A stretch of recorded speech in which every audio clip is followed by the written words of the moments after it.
Okey, Assalamualaikum, salam sejahtera dan saya ucapkan terima kasih kepada yang sudi singgah ke channel Razif Izani. Okey, seterusnya topik yang saya akan kongsikan kepada kalian yang korang perlu tahu adalah network hardware. Okey, apa itu network hardware? Kita pergi ke slide yang pertama. Network hardware ni samalah dengan kita panggil dia network device. Network device yang bersambungkan komputer dengan rangkaian apa yang menjadi orang tengah antara komputer dengan internet ni. Okey, saya bagi contoh pada kamu. Kalau kamu ada satu CPU, macam mana kamu nak gunakan CPU, sistem dalam tu? Okey, kamu mesti kena ada mouse, kena ada keyboard, kena ada power cable, monitor, kabel VGA untuk korang boleh guna secara keseluruhan. Jadi, mouse, keyboard, monitor, kabel VGA menjadi orang tengah untuk korang guna pada sistem tersebut. Jadi samalah dengan dalam network ni. Macam mana CPU tersebut, komputer tersebut nak ada internet. Jadi korang akan sambungkan kabel, lepas tu sambung ke switch, dan switch pula akan sambung ke internet. Okey, device pertama yang korang perlu tahu adalah tentang switch.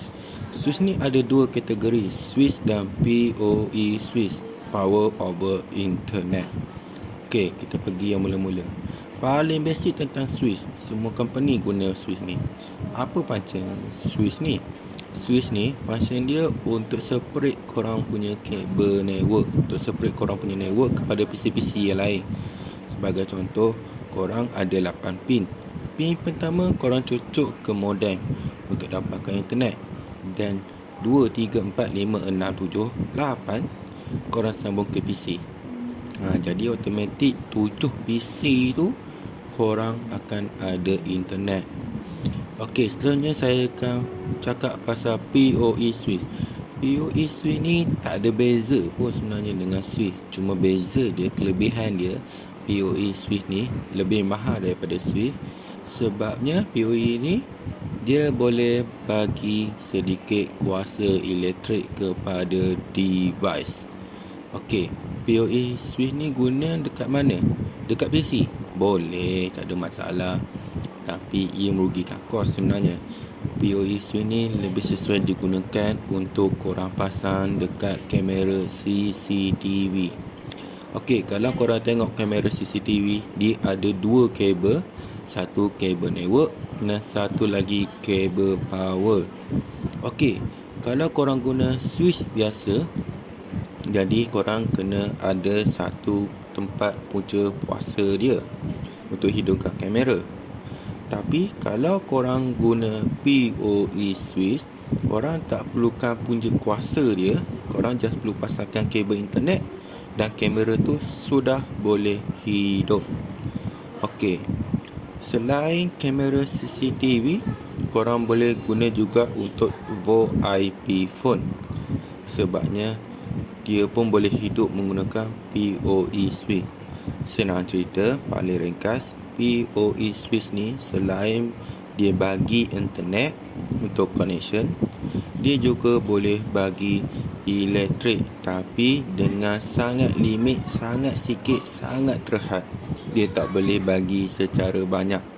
Kiranya kalau korang nak hidupkan satu CPU menggunakan PoE switch ni, memang tak lepas, sebab ia perlukan kuasa yang banyak. Tapi kalau benda-benda kecil macam saya cakap tadi, VoIP phone dan kamera CCTV, boleh, dah memadai. Sebenarnya saya akan cakap pasal router. Router ni apa function dia? Router ni kalau daripada segi kasar dia, dia sama je dengan switch. Dia boleh bagi ke PC, boleh bagi internet. Tapi router ni function dia lebih kepada untuk semeras IP router. Semeras, kiranya korang nak selaraskan internet-internet yang ada untuk bagi kat sana, bagi kat sini, bagi kat situ. Contoh, korang ada 5 cawangan. Satu bangunan ada 5 cawangan, dan korang boleh setkan cawangan 1, cawangan 2, cawangan 3, 4 dan 5. Dan korang boleh configure pula pada router. Contoh, cawangan 1 PC yang boleh digunakan antara 1 hingga 10 sahaja. Cawangan 2 20 hingga 30. Sebagai contoh, korang boleh setkan kepada router dan ada cara configuration dia, dan itu adalah berkaitan dengan VLAN. Okey, itu adalah fungsi router. Senang cerita untuk forward paket, untuk hantaran data ke grup-grup yang lain. Okey, seterusnya saya cakap pasal modem. Modem ni adalah satu device yang untuk kita mendapat internet. Okey, kalau modem ni korang selalunya akan tengok dekat TM.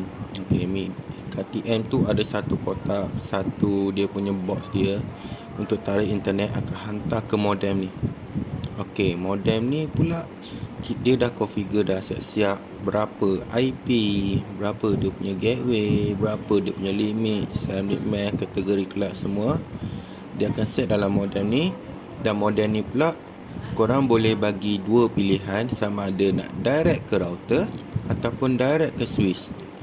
Okey, kalau korang direct ke switch, tak ada masalah. Kalau korang nak direct ke router pun tak ada masalah, sebabnya dia boleh bagi speed internet. Dan dekat modem inilah yang boleh set sama ada kita nak jadikan dia DHCP ataupun IP static. Okey, kalau korang nak tahu DHCP apa, IP static tu apa, ia sangat ringkas.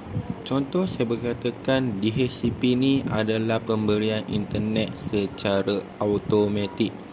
Macam wifi, korang connect password yang tak ada, korang connect wifi yang tak ada password, connect. Dah ada internet. Itu adalah DHCP secara automatik, tak perlukan password. Tetapi kalau IP static ni pula perlukan IP address untuk korang dapat internet. Sebagai contoh, korang connect dengan wifi. Masuk wifi tu korang kena ada sign in, kena masuk password. Masuk password baru ada internet. Itu merupakan contoh sebagai IP static. Okey, seterusnya kita akan pergi ke device access point. Access point ni digunakan boleh untuk wifi lah. Untuk korang connect wifi. Macam modem tadi, modem yang first tadi korang tengok, dia direct ke access point, dan access point ni akan separate bagi wifi. Wifi ni dia bergantung atas kekuatan lah. Kekuatan dia pula bergantung kepada berapa antena. Macam sini dia ada 4 antena, jadi dia kuat sikit lah, dia boleh separate lebih luas. Kalau 2 antena, dia separate dia tak luas sangat, dia sedikit lah, kekuatan dia agak lemah. Okey, ini yang paling ringkas saya bercakap. Okey, clamping tool. Okey, clamping tool ni memang korang kena ada satu. Yang paling basic ke macam mana ke, terpulang. Dia ada 2 jenis, satu pattern lama, yang ni pattern baru, yang untuk korang boleh baiki kabel internet untuk korang clamping balik. Kalau ada kepala pecah ke apa, korang boleh clamping balik. Dia punya menggunakan RJ45. Okey, RJ45 ni kalau korang tengok dia punya hujung warna silver, ada 8 pin. Macam mana korang tahu 8 pin tu? Korang kira pada mask Okey, mask ni ada 8 jalur. Bermaksud dia jenis 8 pin, dan ia adalah RJ45, memang untuk kabel network digunakan. Okey, korang jangan fikir sekadar untuk network kabel saja. Kamera alam CCTV pun guna RJ45. Voice IP phone guna RJ45. Okey, jadi RJ45 ni boleh gunakan pelbagai. Tapi yang paling kerap digunakan, kalau korang betul-betul belajar basic, memang digunakan untuk kabel network. Lepas tu kalau korang main security, dia akan main kepada CCTV.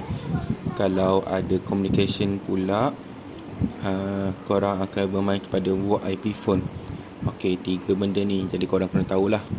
Dan cara clamping dia sama je dengan network kabel yang lain, cuma korang kena ikut susunan yang betul. Seterusnya, network tester. Okey, ini adalah network tester ataupun lebih dikenali sebagai network tracer. Okey, sebab apa? Sebab dia boleh trace network korang kat mana. Lepas tu korang boleh check juga network kabel korang tu sama ada okey atau tak. Dia kalau korang perasan kat sini ada nombor 1 sampai 8, jadi korang boleh test. Sebabnya network kabel ni ada 8 pin. Sebab apa 8 pin? Macam saya cakap tadi. Okey, ini sebagai contoh 8 pin yang saya buat. Okey, ini adalah jenis lurus. Jenis lurus 1, 2, 3, 4, 5 straight je. Okey, tak ada masalah. Tapi berbanding pula dengan cross cable, kalau korang tengok berbeza dengan straight cable ni, belang oranye, belang hijau, biru, belang biru. Okey, yang ni pula dia terbalik. Hijau, biru, belang biru, hijau balik. Dia pusing kat situ. Korang jangan risaulah. Benda ni saya akan tunjukkan sebentar lagi cara nak clamping kabel semua. Okey, apa beza dua benda ni? Straight cable dengan cross cable ni. Okey, sebenarnya kalau korang tengok cara sekasar, tak ada beza pun. Boleh je guna, tak ada masalah. Cuma masalah dia sekarang ni, korang kena tahu dekat dia punya hujung yang satu lagi dia gunakan straight ataupun cross cable. Dan kebanyakannya kat mana-mana company dia menggunakan cross cable. Kalau korang guna straight cable pun tak ada masalah pun. Sebabnya saya tengok kalau saya guna untuk connect ke PC ke apa, still lagi ada internet, tak ada masalah pun. Tapi kalau korang pernah hadapi guna straight cable ada masalah, korang jangan lupa tinggalkan ruangan komen di bawah. Jadi kita sama-sama share ilmu. Bukan share kepada saya je, tapi share kepada rakan-rakan yang sudi join kita punya channel kat sini. Okay, seterusnya kita akan pergi ke iOS layer.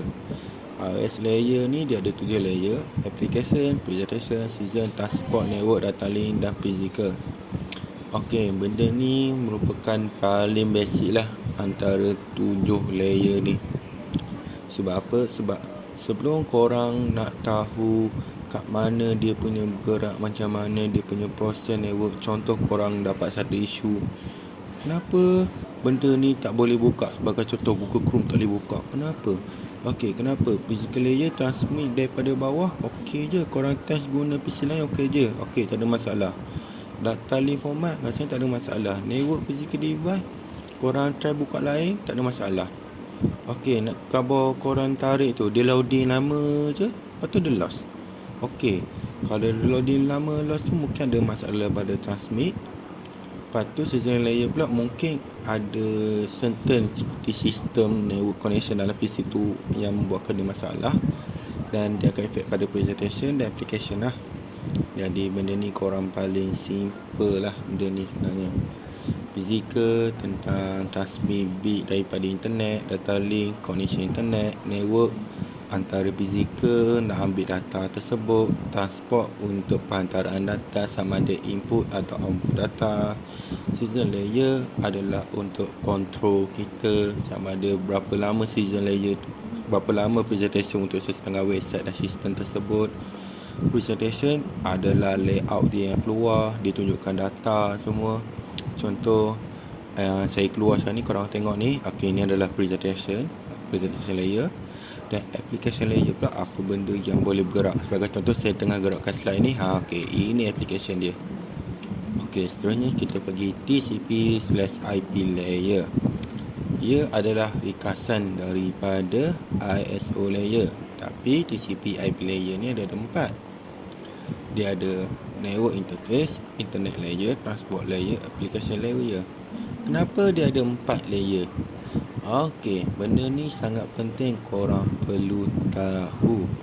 Sebab apa? Sebab ia berguna bila korang hadapi masalah internet. internet dia ada 8 pin kabel internet macam saya cakap tadi.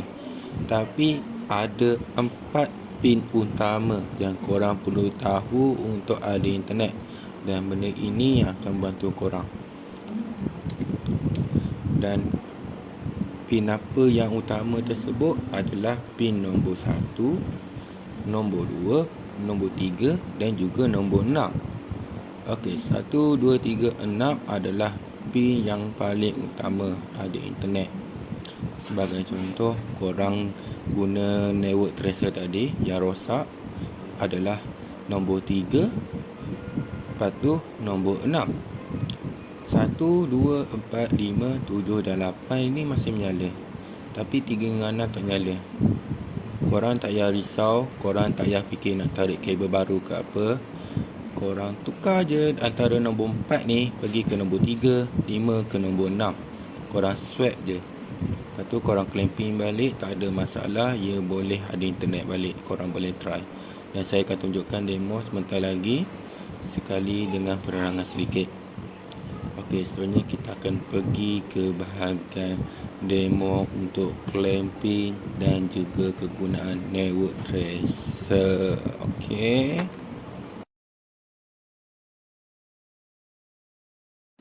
Okey, sekarang ni saya akan tunjukkan demo kegunaan network kabel, cara untuk clamping network clamping.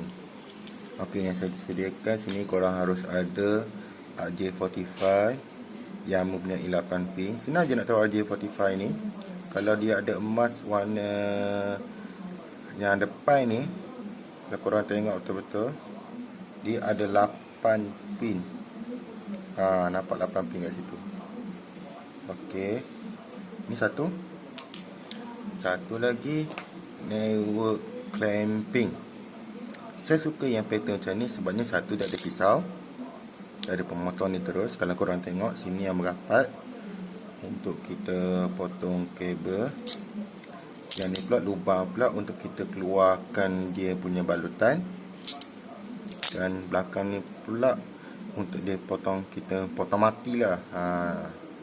Kat sini dia ada jenis 8 pin, 6 pin. Kiranya ini all in one tool punya.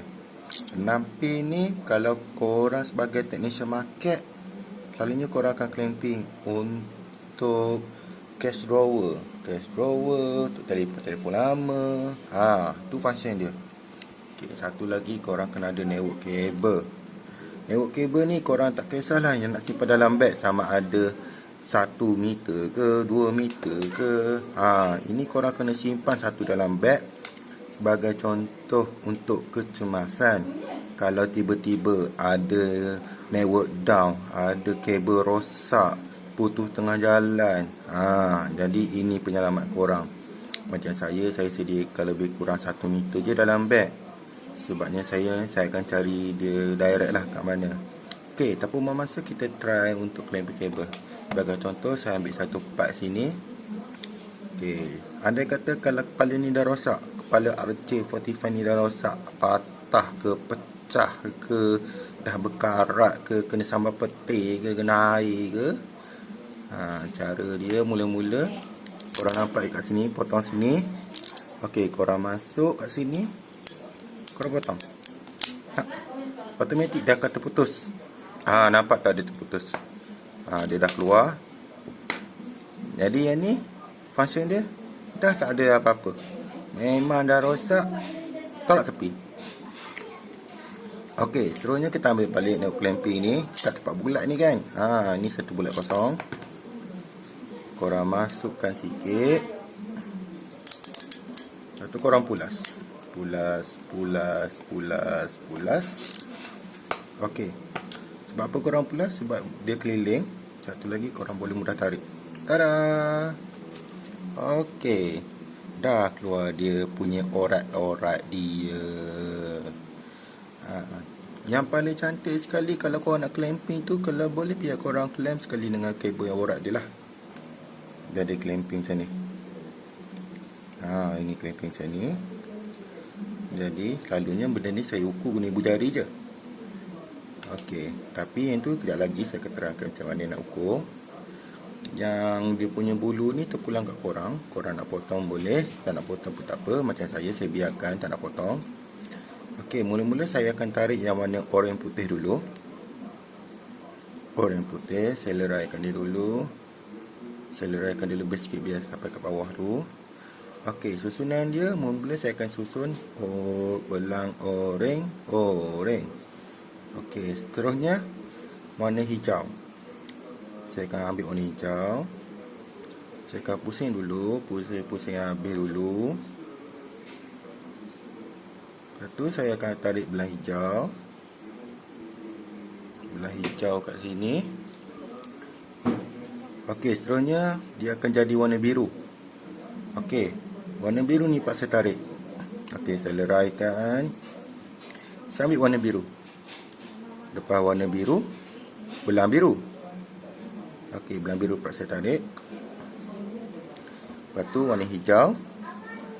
Seterusnya belang coklat dan coklat. Okey, kita leraikan dulu. Kita tarik dan kita lurus. Okey, macam ni. Cara nak luruskan dia, bila korang dah kepit macam ni, korang goncang sikit. Korang goncang sikit. Macam saya akan goncangkan sikit supaya dia boleh lurus. Okey. Dia nak lurus yang bawah ni. Yang belakang ni tak lurus tak apa. Pasal kita nak potong dia lagi. Okey, seterusnya adalah nak ukur yang sesuai untuk dia masuk RJ45 ni. Okey. Dengan saya akan ukur ikut ibu jari. Okey, alamak terlepas lah pula. Sorry ya. Minta maaf. Tak sengaja. Okey, kita dah betul balik. Sebabnya kita dah lurus tadi, dah susun balik tadi, jadi tak susah sangat nak susun. Okey. Saya akan ukur dekat ibu jari. Nampak kuku saya sini? Kuku saya kat sini. Saya akan ukur kat sini. Harap korang nampak lah. Saya akan tunjuk lebih sikit. Okey. Kuku saya akan potong kat sini. Okey, jadi ni memang sesuai panjang ni. Seterusnya saya akan masuk. Saya akan ambil yang bahagian tempat kita potong tadi. Saya masukkan. Cut je. Tapi lepas dah cut tu jangan lepas. Takut dia lari. Okey. Jadi dia punya lerai-lerai ni korang boleh lah. Nak simpan boleh. Nak buang pun boleh. Sebab apa nak simpan? Sebab benda ni kalau korang panjang sikit, korang boleh jadi pengikat sebenarnya. Boleh jadi ikat buat macam cable tie. Tu function dia. Okey, seterusnya nak masuk ke RJ45. Sekarang ni kita susun belang oranye. Belang oranye.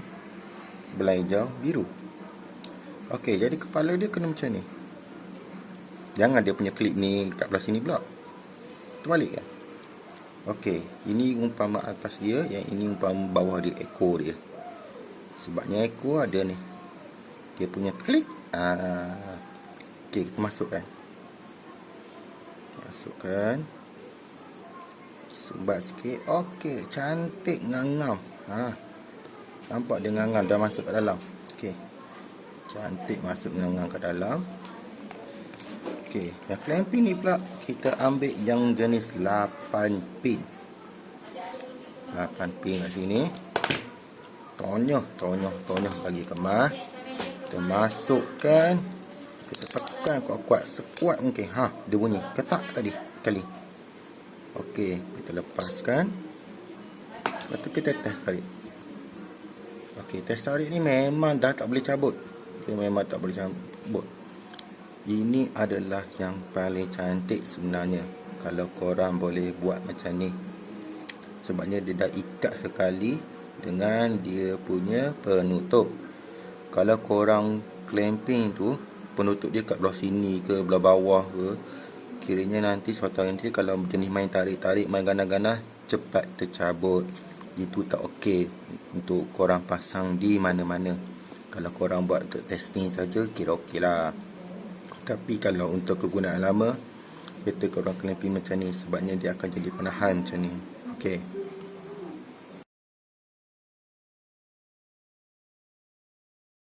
Okey, tadi saya tunjukkan pasal network clamping. Sekarang ni saya akan tunjukkan pasal network tracer.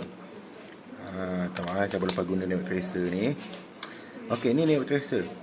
Ada orang panggil network tester, tapi bagi saya benda ni network tracer. Sebab apa?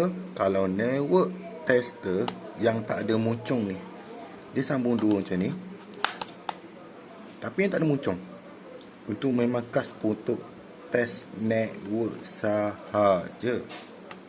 Okey, pasal saya panggil network tracer, sebabnya dia boleh trace network kabel kita yang mana. Kalau ada banyak dekat switch tu, tak tahu mana satu. Ni function dia untuk test. Ini salah satu benda wajib lah untuk korang kena ada. Okey, kita cakap pasal tester dulu. Okey, kat sini ada tester. Korang tengok kat sini ada scan, off dan test. Korang tolak ke test, bermaksud dia dah hidup. Ini satu kabel, cocok dekat RJ45. Di sebelah ni untuk korang punya, untuk 6 pin. Okey, ini RJ45 untuk network. Korang cocok kat sini. Dan satu lagi dekat dia punya pen dekat bawah ni, ada satu lagi cocok. Okey, kalau korang nampak sekarang ni dia tengah hidup. 1, 2, 3, 8, 1, 2, 3, 4, 5, 6, 7, 8. Bermaksud network kabel ini sedang elok dan boleh digunakan. Okey, ini adalah network kabel yang saya bawa untuk test network semua. Dan benda ni memang elok. Okey. Dan andai katalah tiba-tiba korang duk scan, tiba-tiba yang munculnya 1, 2, 6, 5, 7, 8. Minta maaf, 1, 2, 4, 5, 7, 8. 3 dengan 6 tak hidup. Okey, korang jangan sangka kabel network ni yang rosak. Korang clamping dulu hujung ni, ataupun hujung kat switch, kat router ke, kat PC ke. Pastikan dia punya network susunan color dia adalah sama, betul. Okey, bila korang test, tiba-tiba hasil dia tetap sama, 1, 2, 4, 5, 7, 8. Cuma 3 dengan 6 tak nyala. Jangan risau, jangan susah, jangan serabut. Korang tak perlu tarik kabel baru, tak perlu nak pusing-pusing. Yang 4 ni pindah ke nombor 3, yang 5 tukar ke nombor 6. Jadi yang 3 dengan 6 ni akan jadi 4, 5. 4, 5 ni pula akan jadi 3 dan 6. Sebab apa saya cakapkan? Sebab untuk dapatkan connection internet untuk PC, memang wajib kena ada 1, 2, 3 dan 6. Okey, 1, 2, 3 dan 6 memang perlu ada untuk dapatkan connection internet. Kalau korang tak percaya, korang rasa tak yakin, korang boleh test, korang boleh try, tengok. Kalau betul tak ada internet, korang boleh cuba cara saya ni lah. Sebabnya saya cuba cara ni sangat membantu. Saya tak perlu tarik kabel, walaupun jauh mana pun saya boleh settle. Okey, itu adalah untuk test. Tapi macam mana pula untuk scan? Ini yang saya panggil network tracer. Sebab bila scan, korang cocok satu kat sini, dekat PC lah. Okey, anda kata sini PC.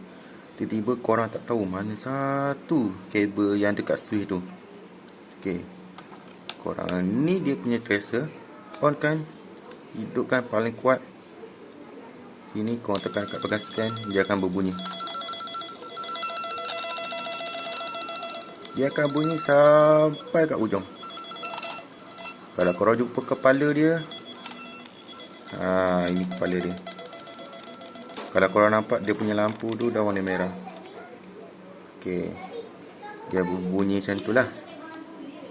Jadi sebab itu saya panggil dia, ia adalah network tracer. Okey, cuma satu kekurangan pada network tracer ni, kalau bateri korang lemah. Kat sini dia ada pasang dua bateri. Sini satu, dan kat sini satu. Okey, andai kata kalau bateri ini lemah, ia sangat-sangat mengganggu korang punya kerja.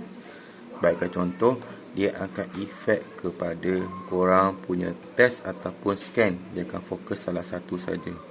Dan bila dia terlampau lemah, walaupun ia hidup, korang nak test pun tak boleh, nak scan pun tak boleh. Sebagai contoh, saya punya tester ni dia dah lemah bateri. Jadi bila korang dekatkan, dia macam tak berapa stabil kalau bunyi dia. Dia macam tak berapa stabil. Ini adalah satu contoh di mana bateri sangat low. Tapi kalau korang test tadi, okey je. Ia bukan bermasalah pada network tracer, ia adalah masalah pada bateri. Jadi ia cara, itu kekurangan dia sebenarnya. Tapi kelebihan dia, korang senang nak tahu, okey bateri korang dah lemah, jadi dah sampai masa korang tukar. Ia sangat membantu berbanding dengan network tester yang lama, bateri lama. Walaupun bateri dah lemah, korang still lagi boleh guna. Tiba-tiba kecemasan korang nak guna, tiba-tiba bateri habis, korang tak boleh nak test kabel tu. Macam network tracer ni pula, bila bateri dah mula lemah, korang boleh standby lah bateri spare dalam beg, jadi korang pakai untuk digunakan. Okey, ini saja penjelasan saya tentang kegunaan network tracer dan clamping kabel. Okey, terima kasih kepada korang yang sudi singgah ke channel saya. InsyaAllah saya akan share lagi beberapa tip, beberapa ilmu yang saya tahu pada korang yang boleh membantu korang. Jadi jangan lupa tekan sub, like and share. Okey, dan korang sila tinggalkan komen jika terdapat sebarang masalah, sebarang pendapat, sebarang pertanyaan ataupun sebarang korang nak bagi cadangan untuk pelbagaikan video saya ke apa. InsyaAllah saya boleh buat, boleh jawab dan boleh membantu korang.